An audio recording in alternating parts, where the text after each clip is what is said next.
आज का topic modern history से जुड़ा हुआ है सविनय अवज्ञा आंदोलन। सविनय अवज्ञा आंदोलन पूरे मॉडर्न हिस्ट्री में सबसे इम्पोर्टेंट और फैक्चुअल समझने वाला मेंस लेवल के मद्देनज़र बहुत ही इम्पोर्टेंट टॉपिक है। सविनय अवज्ञा आंदोलन कब हुआ, कैसे हुआ, कौन मुख्य सूत्रधार थे इसमें, किन के थ्रू ये सब चीज़ें, उस समय किस तरह का माहौल था, वो सारी चीज़ें देखेंगे। सबसे पहले आपको उस समय के परिस्थिति पर ध्यान देना है, तो आप इस पूरे आंदोलन को सही तरीके से कोऑर्डिनेट कर पाएंगे। कैसा उस समय की परिस्थिति थी भारत की।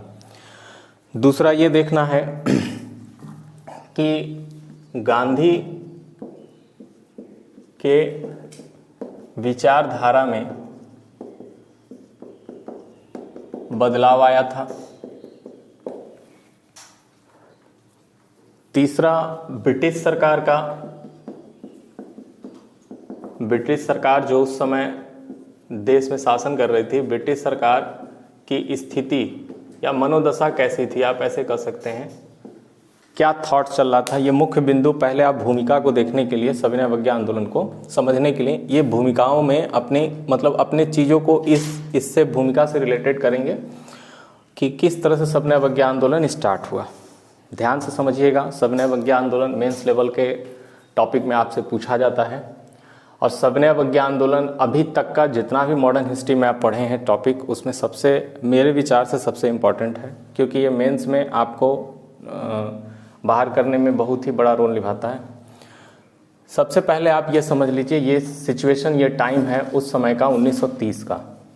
1930 में अभी आपने इससे पहले पढ़ा होगा साइमन कमीशन, उसके बाद नेहरू रिपोर्ट। साइमन कमीशन बना, फिर साइमन कमीशन को हम लोगों ने नकारा, फिर नेहरू रिपोर्ट बनाने की चुनौती मिली कि अगर संविधान का निर्माण कर सकते हैं तो नेहरू रिपोर्ट बनाने की चुनौती हमें बर्किनहुट के द्वारा मिली। बर्किनहुट के द्वारा जब उसको चुनौती को स्वीकार किया गया, मोतीलाल नेहरू ने स्वीकार किया, एक समिति बनी जिसे नेहरू समिति बोला गया, और नेहरू समिति के द्वारा नेहरू रिपोर्ट बनाया गया। सचिव के रूप में जवाहरलाल नेहरू, आप जानेंगे 1929 के लाहौर अधिवेशन में उसको स्वराज की मांग को रखा गया था। ये सारा चीज़ आप जान चुके हैं। 1930 का ये मुद्दा है। देखिए, मेंस लेवल में जब भी कोई अच्छा आंसर लिखा जाता है तो सविनय अवज्ञा आंदोलन की स्टार्टिंग में ही लिखा जाता है कि ये दौर, सबसे बड़ा दौर ये था उस समय तक का, पीछे से लेके और आगे तक का। ब्रिटिश सरकार में कभी ऐसा समय नहीं आया। 1930 का दौर था सबसे बड़ी मंदी का दौर। ये दौर मंदी का था, याद रखिएगा, जिसके वजह से मंदी, आप समझ पा रहे हैं, मंदी की वजह से पूरे देश में महंगाई बहुत बड़े स्तर पर थी। और दूसरा कि ब्रिटिश सरकार के पास कोई ऐसी नीति नहीं थी, कोई ऐसा उनके पास कोई आइडिया नहीं था जिससे कि वो भारतीयों के लिए किसी प्रकार के मंदी से गुजरने का या मंदी से उनको राहत मिलने का कोई उनके पास तर्क हो या कोई आइडिया हो। तो ये आप समझ लीजिए 1930 का जो टाइम था वो सबसे बड़ा मंदी का दौर था। ठीक है। जब भी हम मेंस लेवल में क्वेश्चन लिखते हैं तो यही लिखते हैं कि ये शुरुआत ही हम करते हैं इस तरह से कि ये मंदी का बहुत बड़ा दौर था। दूसरा, इस समय गांधी, आप देख लीजिए 1924 के बाद, 1924 के बाद गांधी राजनीतिक में सक्रिय नहीं थे। सबसे अच्छी बात आपको समझनी यही है, यानी गांधी राजनीतिक में पूरी तरह से अपनी भूमिका नहीं निभा रहे थे, वो सक्रिय नहीं थे। 1924 के बाद आपको कोई भी ऐसा कहीं भी, मैंने जो आपको पढ़ाया होगा, गांधी का नहीं मिला। साइमन कमीशन, नेहरू रिपोर्ट सब आपने पढ़ा, लेकिन गांधी वहाँ पे आपको नहीं मिले। 27 से 26, 25 कहीं नहीं मिले। कारण क्या था कि राजनीतिक रूप से सक्रिय नहीं थे गांधी। कारण उसमें एक और थी कि जो असहयोग आंदोलन हुआ था, असहयोग आंदोलन में जो हिंसात्मक कार्रवाई हुई थी उससे बहुत ही ज़्यादा गांधी के मन में निराशा थी। और लोगों के मन में गांधी के प्रति निराशा इस बात से थी कि उन्होंने असहयोग आंदोलन को जब बड़े एक लेवल पे पहुंच गया था तो बिना बताए, बिना कोई तर्क वितर्क किए उन्होंने क्या किया था, उसे वापस ले लिया था। असहयोग आंदोलन में निराशा के बाद गांधी पूरी तरह से राजनीतिक रूप से बाहर हो गए, सक्रिय नहीं थे। लेकिन धीरे धीरे ऐसी परिस्थितियां बनती गई कि लोगों में असहयोग आंदोलन के कारण बहुत सारा जागरूकता आ गया था देश के प्रति, राष्ट्रभक्त के प्रति बहुत सारी जागरूकता आ गई थी। दूसरा, सभी दलों के प्रति उस समय ऐसा स्थिति बन गया था कि जो कांग्रेस, जो सबसे बड़ी पार्टी थी देश की, वो कहती थी उत्तर, तो ब्रिटिश सरकार कहती थी पूरब। यानी ब्रिटिश सरकार के द्वारा किसी भी प्रकार के आवेदन, प्रतिवेदन, कोई भी चीज़ शिष्टमंडलों के द्वारा जो कांग्रेस के द्वारा मांगा जाता था, ठीक उसके विपरीत ही ब्रिटिश सरकार काम करती थी और मुस्लिम लीग को हमेशा खुश रखने का प्रयास करती थी।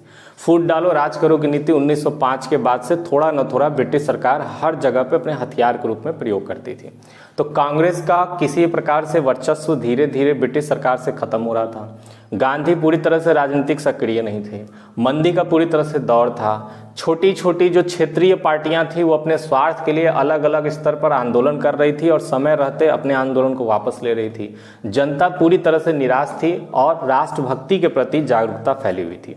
फिर सभी लोगों ने क्या किया, कांग्रेस के और जो प्रमुख नेता थे वो सभी लोग गए कहाँ, गांधी के पास, और गांधी से विचार विमर्श किया और गांधी से कहा कि ये समय है जो बहुत ही ज़्यादा जनता में निराशा फैल रही है, अब आप जहाँ भी खड़े होंगे आपके पीछे लोग खड़े हो जाते। गांधी में सबसे अच्छी बात क्या थी कि गांधी जब भी अपनी एक लाठी उठाकर खड़े हो जाया करते थे तो समझिए कि लाखों लोग खड़े हो गए। इसलिए ब्रिटिश सरकार उनसे डरती भी थी, ब्रिटिश सरकार उनको हमेशा कंट्रोल में रखने का प्रयास करती थी। ब्रिटिश सरकार हमेशा चाहती थी कि किसी प्रकार से ये कोई ऐसा आंदोलन न करे जिससे कि पूरे देश में असंतोष फैले। कोई भी सरकार होती है वो कभी नहीं चाहती है कि उसके यहाँ किसी भी प्रकार का कोई दंगा हो, अव्यवस्था हो, अराजकता हो, ऐसी कोई भी सरकार नहीं चाहती। वो चाहे आपकी सरकार हो, चाहे विपक्ष की सरकार हो, चाहे दूसरी सरकार हो, सब चाहती है व्यापार चलता रहे, शांति व्यवस्था लगी रहे, वही सब चीज़ें।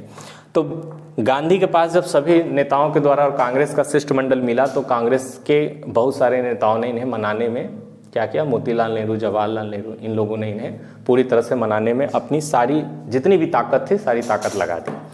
गांधी मान जाते हैं और सबसे पहली बार गांधी 30 जनवरी, ये डेट याद रखिएगा, 1930 को गांधी के द्वारा, आपको पता होगा यंग इंडिया इनका अखबार निकलता था जिसमें गांधी के द्वारा एक लेख छपा 30 जनवरी 1930 को, जिसमें चेतावनी के रूप में गांधी ने ब्रिटिश सरकार को पहले आगाह किया।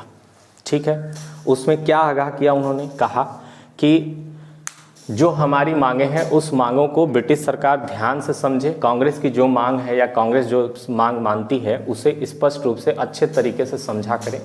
यदि उनको ऐसा कुछ लगता है कि नहीं इसमें मांग में कुछ काट छांट करने की ज़रूरत है, संशोधन की ज़रूरत है, तो वो तर्क वितर्क करके विचार विमर्श करके उन मांगों पर अपनी राय दिया करें। सीधे नकारना एक अच्छी व्यवस्था नहीं है, राज व्यवस्था में ये प्रक्रिया सही नहीं है। इस चीज़ को चेतावनी के रूप में गांधी ने अपने यंग इंडिया अखबार में प्रकाशित किया। ठीक है, यहाँ तक आप समझ गए। उसके बाद 2 मार्च 1930 को, ये डेट याद रखिएगा, 2 मार्च 1930 को गांधी ने जो उस समय के तत्कालीन वायसराय थे, आप लिख लीजिएगा साइड में, तत्कालीन वायसराय इरविन को एक पत्र लिखा। ठीक है, पत्र लिखा और इस पत्र में अपने 11 सूत्रीय मांग को उन्होंने क्या किया, सबके सामने रखा। 11 सूत्री मांग उन्होंने पत्र में लिख कर रखा और कहा कि इन 11 सूत्री मांगों को यदि आप मान लेते हैं, इरविन को कहा, तो हम किसी भी प्रकार का आंदोलन नहीं करेंगे। 11 सूत्री मांग गांधी के द्वारा जो लिखा गया है, इरविन को पत्र के द्वारा लिखा गया था, ये भी आपको मान के रखना है। दूसरा, और सविनय अवज्ञा आंदोलन से पहले लिखा गया था। ये क्वेश्चन आपसे पूछा जाता है कि 11 सूत्री मांग का संबंध किस आंदोलन से है। 11 सूत्री मांग जो आप देख रहे हैं गांधी के द्वारा, वो इसी परिप्रेक्ष्य में सविनय अवज्ञा आंदोलन के ही रिलेटेड था। सविनय अवज्ञा आंदोलन से पहले एक चेतावनी के रूप में, जैसे हम कोई बड़ा आंदोलन करना चाहते हैं तो उससे पहले सरकार को एक बोल सकते हैं ना चेतावनी के रूप में या किसी प्रकार से कि आप इसको मान लीजिए तो हम वो नहीं करेंगे, एक ऑप्शन, एक विकल्प के रूप में दिया गया मांग था। 11 सूत्री मांग को इरविन को पत्र लिख के माना। आपको ये 11 सूत्री मांग भी समझना है, पूरे मेंस लेवल के अकॉर्डिंग सविनय अवज्ञा आंदोलन इसीलिए बड़ा होता है टॉपिक, इसको पूरा लिखना पड़ता है। इसमें कुछ प्रमुख मांग है 11 सूत्री में। पहला था कि जो उस समय ब्रिटिश सरकार के द्वारा लगान लिया जा रहा था, लगान में 50% की कमी। इससे आप समझ सकते हैं कि ब्रिटिश सरकार की राजस्व व्यवस्था पर कितना बड़ा प्रभाव पड़ता। दूसरा पॉइंट इनका यह था कि सैनिक जो खर्च होते हैं ब्रिटिश सरकार के द्वारा, जो सैनिक खर्च हैं उन खर्चों पर भी 50% की कमी। तीसरा, लगान में 50%, सैनिक खर्चों पर 50%। तीसरा, जो सरकारी अफसर थे जो ब्रिटिश सरकार के थे, सरकारी अफसरों के वेतन में 50% की कमी। यानी 3 पॉइंट आपको 50% से रिलेटेड जो है मैंने ऊपर लिख दिया है कि आपको मेमोराइज करने में आसानी हो, इसको आपको देख लेना है अच्छे तरीके से। उसके बाद इन्होंने सबसे इम्पोर्टेंट दिया, इसी के बाद आप आगे उसको पढ़ेंगे, तुरंत अभी पढ़ेंगे। चौथा, नमक कर समाप्त। जैसे जो नमक कर लगा करता था, नमक के ऊपर टैक्स लगता था, उसको समाप्त करने की बात कही गई। समाप्त करने के लिए इसलिए कहा गया क्योंकि जितना नमक कर में टैक्स होगा उतना ही नमक क्या होगा, बहुत ही ज़्यादा महंगा होगा। और नमक ऐसा चीज़ है जिसमें कि आदमी हमेशा खाने पीने में ही यूज करेगा और सभी लोगों को उसकी आवश्यकता होती है, इसलिए इसको सबसे पहले रखा गया। दूसरा, एक ब्रिटिश सरकार के द्वारा अलग एक विभाग चलता था जिसको गुप्तचर विभाग कहते थे। गुप्तचर का मतलब समझ रहे, जासूस टाइप का, गुप्तचर विभाग। इसको भी समाप्त करने की बात कही गई। या समाप्त नहीं कर सकते हो तो क्या कर दो, सार्वजनिक कर दो। कौन कौन लोग हैं उसमें ये बता दो। तो ये तो ऐसा मांग था जिसको कि संभव ही नहीं था पूरा करना। जासूसों की बात बता दिया जाएगा तो समझ ही रहे हैं, बहुत सारी दिक्कतें हो जाएंगी। उसके बाद 5 पॉइंट हो गए। छठवां ये था, जो राजनीतिक रूप से बंदी थे, ठीक है, राजनीतिक बंदी जो थे, उन राजनीतिक बंदियों को क्या करो, रिहा कर दो,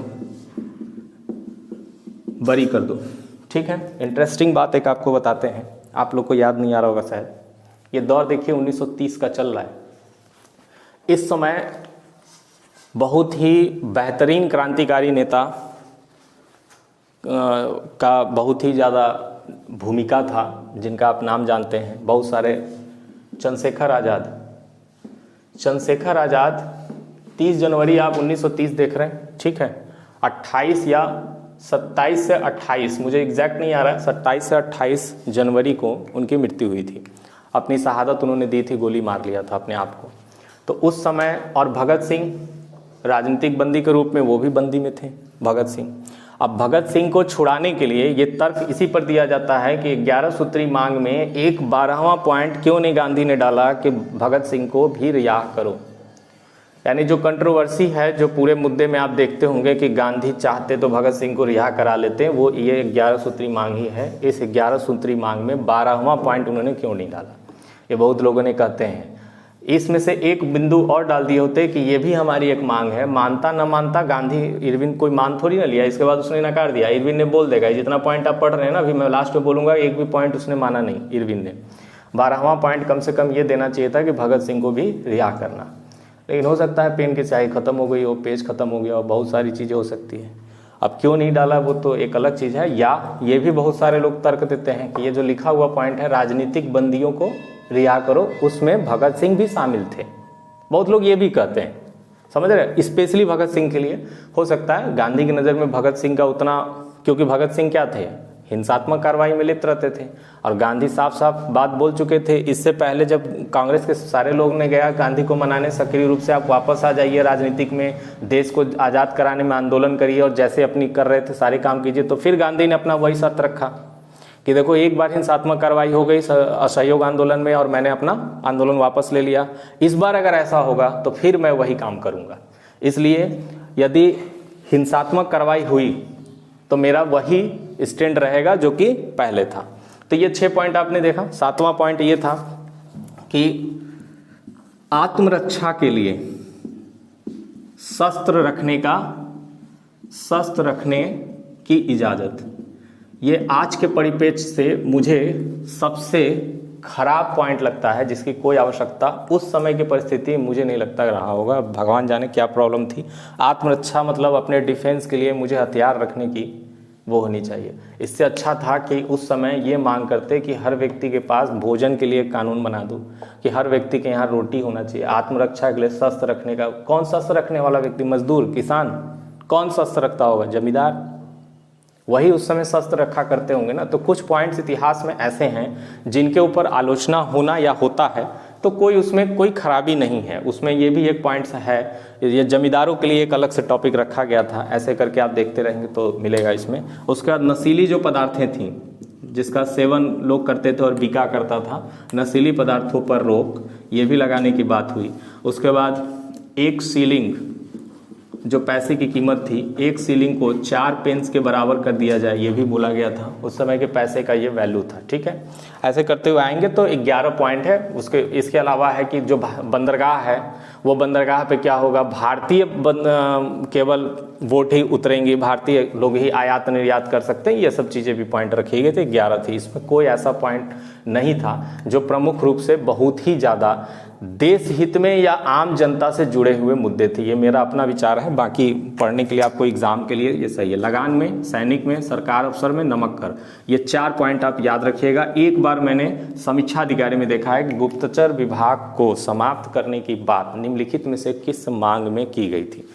ऐसे भी प्रश्न मॉडरेट करके पूछे जा रहे हैं, तो आपको ये पॉइंट टू पॉइंट याद रखना है। ऐसा नहीं कि हमने पढ़ा दिया 11 सूत्री मांग और अपने दिमाग से आप निकाल दिए 11 सेकंड में, ऐसे नहीं काम होगा। गुप्तचर विभाग के बारे में प्रश्न पूछा गया है, इसलिए मैंने आपको बता दिया। इन सारे मांग को गांधी इरविन को द्वारा पत्र लिखकर गांधी ने क्या किया, 2 मार्च को बताया। ठीक है, इतनी बात समझ में आ गई। लेकिन तुरंत ही यह पत्र मिला और उनके नज़र में इसकी कोई वैल्यू नहीं थी और उन्होंने क्या कर दिया, इसे नकार दिया, पूरी तरह से नकार दिया। कहीं भी इससे संबंधित कोई भी चीज़ दिखाया नहीं, न तर्क वितर्क किया, कुछ नहीं किया। लास्ट में गांधी मजबूर होकर 10 दिन बाद 12 मार्च 1930 को, ठीक है, गुजरात में अहमदाबाद साबरमती आश्रम से 78 अनुयायी कह लीजिए, साथी कह लीजिए, जो आपको सही शब्द लगे वो आप उपयोग कर सकते हैं। साबरमती आश्रम से 78 अनुयायियों के साथ इन्होंने क्या किया, दांडी एक स्थान पड़ता है, ठीक है, दांडी एक स्थान पड़ता है, जगह का नाम है, और वो जिला आपका है नौसोरी जिला। नौसोरी जिला में दांडी एक जगह पड़ता है। वहाँ के लिए इन्होंने क्या किया, अपना दांडी मार्च शुरू किया, इसीलिए नाम पड़ा है दांडी मार्च। दांडी में जाके खत्म हुआ, इसलिए दांडी मार्च। ठीक है, कितने 78 अनुयायी के साथ 1930 साबरमती से स्टार्ट किया। दांडी पहुंचे हैं कब, 24 अप्रैल को। ठीक है, 24 अप्रैल को पहुंचे हैं, नहीं सॉरी 6 अप्रैल को पहुंचे हैं। 12 मार्च से आप जोड़िए इसको जरा संख्या में, 12 मार्च से 24 मार्च 12 दिन हुआ। ठीक, और इधर 12 6 18 दिन हुआ, और उधर 24 दिनों की यात्रा ये थी बाबू, याद रखना 24 दिनों की यात्रा थी। टोटल कहोगे 241 मील में कहोगे तो कितना, 241 मील की यात्रा थी पैदल, इसको याद रखिएगा। ठीक है, और अगर किलोमीटर में कहोगे तो 385 किलोमीटर की यात्रा गांधी ने किया, जिसे हम और आप दांडी मार्च से जानते हैं। आई होप आपको समझ में आया हो ये दांडी मार्च क्या है। ठीक है, साबरमती आश्रम से स्टार्ट हुआ 12 मार्च 1930 को, ख़त्म हुआ 6 अप्रैल 1930 को। 24 दिन की यात्रा थी, बहुत सारे गांव से ये होते हुए गुजरे हैं। कहाँ पहुँचे हैं, दांडी वहाँ का स्थान था, एकदम जस्ट बंदरगाह तट के किनारे, समुद्र के किनारे वहाँ पर खड़े हुए हैं, हाथ में नमक लिए हैं और बोले हैं कि अब हम इस पर कर नहीं देंगे। यानी नमक कर का क्या कर दिया इन्होंने, पूरी तरह से समाप्ति की घोषणा कर दी है। यही है दांडी मार्च। क्लियर हो गई बात, नमक कर को समाप्त करने के लिए दांडी मार्च की घोषणा हुई है। ठीक है, साबरमती आश्रम से 241, ये पूरा आप याद रखिएगा। अब जो ये काम हुआ है दांडी मार्च में, बहुत सारे स्टूडेंटों को कन्फ्यूजन होता है और इसका एकदम स्पष्ट रूप से कहीं भी विवरण नहीं है, किसी भी बुक में नहीं है, बहुत कम एनसीईआरटी में मिल जाएगा आपको। ये दांडी मार्च जो हो रहा है और सविनय अवज्ञा आंदोलन, इससे क्या रिलेटेड है, क्या कोऑर्डिनेट है। ठीक है, अभी पढ़ क्या रहे हैं, पढ़ाया क्या जा रहा है, तो सिंपल सी बात है, जैसे ये दांडी मार्च संपन्न हुआ 6 अप्रैल 1930 को, इन्होंने क्या किया, नमक कर जो कानून लगा था उसका उल्लंघन कर दिया या उसको समाप्ति की घोषणा कर दी, और वहीं से बोल दिया कि अब हम क्या करेंगे, सविनय अवज्ञा आंदोलन। यानी सविनय अवज्ञा आंदोलन की शुरुआत दांडी मार्च के समाप्ति पर हुई है और यहाँ से ये सविनय अवज्ञा आंदोलन स्टार्ट होगा। अब सविनय अवज्ञा आंदोलन क्या है, तो कर, नमक पे हमें कर नहीं देना है। जैसे हम असहयोग आंदोलन में वस्तुओं को, विदेशी वस्तुओं का क्या किए थे, बहिष्कार किए थे। पुराना सारा टॉपिक इसमें इंक्लूड हो जाएगा। वैसे ही हम विदेशी वस्त्रों का बहिष्कार करेंगे, सरकारी दफ्तरों में भारतीय काम नहीं करेंगे, जो सरकारी जो वकील हैं, भारतीय वकील हैं, वो सरकार के अधीनस्थ जो न्यायालय हैं उसमें नहीं जाएंगे और कोर्ट में क्या नहीं करेंगे, किसी प्रकार से सुनवाई वकालत का काम नहीं करेंगे। जो भारतीय छात्र हैं वो भारतीय स्कूल जो खुले हुए हैं, कॉलेज जो खुले हुए हैं, केवल उसी में शिक्षा लेंगे, बाकी जगह पे शिक्षा नहीं लेंगे। ये सारे पॉइंट जो पीछे असहयोग आंदोलन में रखे गए थे, उन सभी पॉइंट्स को सविनय अवज्ञा आंदोलन में रखकर स्टार्ट किया गया और सारे देश से, हर प्रदेश, हर जिले जो जिस तरह से उत्तर पूर्व पश्चिम दिशा में था, उसने गांधी का साथ देने का प्रयास किया। यही आपका सविनय अवज्ञा आंदोलन है। इसी को आप देखते हुए जाएंगे तो आपको पता चलेगा कि बहुत जगहों से, हर जगह से, मतलब पूरे अलग अलग तरीके से इसको स्टार्ट किया गया था सभी प्रदेश से। इसमें सबसे इंपॉर्टेंट जो एग्जाम से रिलेटेड इंपॉर्टेंट है वो हम आपको बता दे रहे हैं। एक नाम आप याद कर लीजिए, खान अब्दुल गफ्फार। खान अब्दुल गफ्फार, ये आपके नाम बहुत इंपॉर्टेंट है, याद कर लीजिए, अच्छे से हम लिख दे रहे हैं। सीमांत गांधी नाम से जाने जाते थे, उपनाम था इनका सीमांत गांधी। सीमांत गांधी का मतलब गांधी के इक्वल, ठीक है, समझ में आ रही बात। भारत के पूरा राष्ट्रपिता बने गांधी और इन्हें गांधी के इक्वल माना जाता था, ठीक। किधर के थे, दक्षिण दिशा, तो दक्षिण दिशा में आप देखेंगे तो ये सीमांत गांधी गांधी के इक्वल माने जाते थे। उत्तर, उस समय पाकिस्तान वाला जो अभी का एरिया है आपका, लाहौर वाला एरिया, बलूचिस्तान वाला, उधर के रहने वाले थे। तो उधर सविनय अवज्ञा आंदोलन को प्रारंभ या समर्थन या बहुत तरीके से आगे बढ़ाने का काम किसने किया था, खान अब्दुल गफ्फार। किधर, उत्तर दिशा, ठीक है, बलूचिस्तान पाकिस्तान वाले एरिया से इन्होंने स्टार्ट किया था। इनको उपाधि दी गई थी सीमांत गांधी, मतलब गांधी के ये इक्वल है। ऐसे ही करके हर व्यक्ति ने अलग अलग तरीके से अपने अपने क्षेत्र से सविनय अवज्ञा आंदोलन को प्रारंभ करने का स्टार्ट किया था। अलग अलग आंदोलन, जिसको अगले वीडियो में हम देखेंगे, अगले वीडियो में पढ़ेंगे कि किस आंदोलन से किसने अपने क्षेत्रीय पार्टियों को लेकर, अपने क्षेत्र में लोगों को लेकर अलग आंदोलन चला के समर्थन किसको दिया, सविनय अवज्ञा आंदोलन को, लेकिन उनके आंदोलन का नाम कुछ और था। इसलिए हम बोल रहे हैं कि अगले वीडियो में उसको पढ़ेंगे। सविनय अवज्ञा आंदोलन पे इतना टॉपिक आप कर लीजिए, नेक्स्ट वीडियो में फिर आपसे मिलेंगे और अगली क्लास में आपको बताएंगे इसके आगे का, ठीक है।